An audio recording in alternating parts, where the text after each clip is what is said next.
அண்மை செய்தியை பார்த்து வருகிறோம். கள்ளக்குறிச்சி மாவட்டம் மணலூர்பேட்டையில் ஆற்று திருவிழாவின் போது கேஸ் சிலிண்டர் வெடித்ததில் ஒருவர் உயிரிழந்திருக்கிறார். பல்வேறு தரப்பினரும் படுகாயமடைந்திருக்கிறார்கள். இதுகுறித்த விவரங்களுடன் செய்தியாளர் சதீஷ் இணைந்திருக்கிறார். சதீஷ், விவரங்களை பதிவு செய்யலாம்.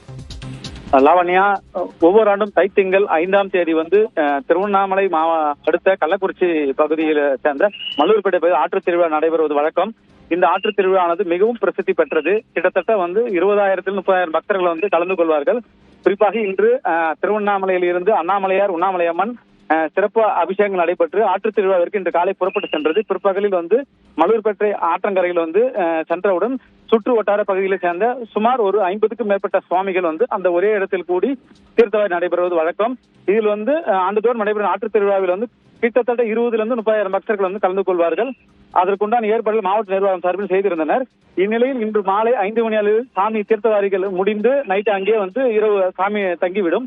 இதில் தரிசனத்துக்காக வந்திருந்த பக்தர்கள் மணலூர்பேட்டை ஆஞ்சநேயர் கோவில் அருகே தங்களது சொந்த ஊருக்கு புறப்பட்டு செல்வதற்காக வந்தபோது அந்த பகுதியை சேர்ந்த பலூன் நிரப்பக்கூடிய அந்த ஹீலியம் சிலிண்டரில் பலூன் நிரப்பிக் கொண்டிருந்தார். அப்பொழுது திடீரென எதிர்பாராத அந்த சிலிண்டர் வெடித்ததில் அந்த பகுதி முழுவதுமே புகை மூட்டமாக மாறியது.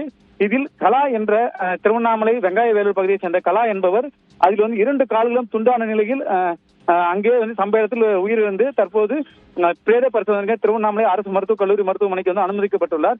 அதே போல மாதேஷ் என்ற ஒரு 10 வயது சிறுவனுக்கு ஒரு கால் துண்டான நிலையில் இன்னொரு கால் லேசான காயம் ஏற்பட்டு அந்த காலை சரி செய்வதற்காக 108 ஆம்புலன்ஸ் மூலமாக திருவண்ணாமலை அரசு மருத்துவக் கல்லூரி மருத்துவமனை ஸ்டான்லி மருத்துவமனைக்கு அனுப்பப்பட்டுள்ளார்கள். மேலும் இதில் கிட்டத்தட்ட ஒரு 13க்கும் மேற்பட்ட பெண்கள், ஆண்கள், சிறுவர்கள் என கை கால்கள் துண்டான நிலையிலும் அதே போல பலத்த காயமடைந்த நிலையிலும் திருவண்ணாமலை அரசு மருத்துவக் கல்லூரி மருத்துவமனை தீவிர சிகிச்சை பிரிவில் அனுமதிக்கப்பட்டுள்ளார். லாவண்யா, விவரங்களுக்கு நன்றி சதீஷ்.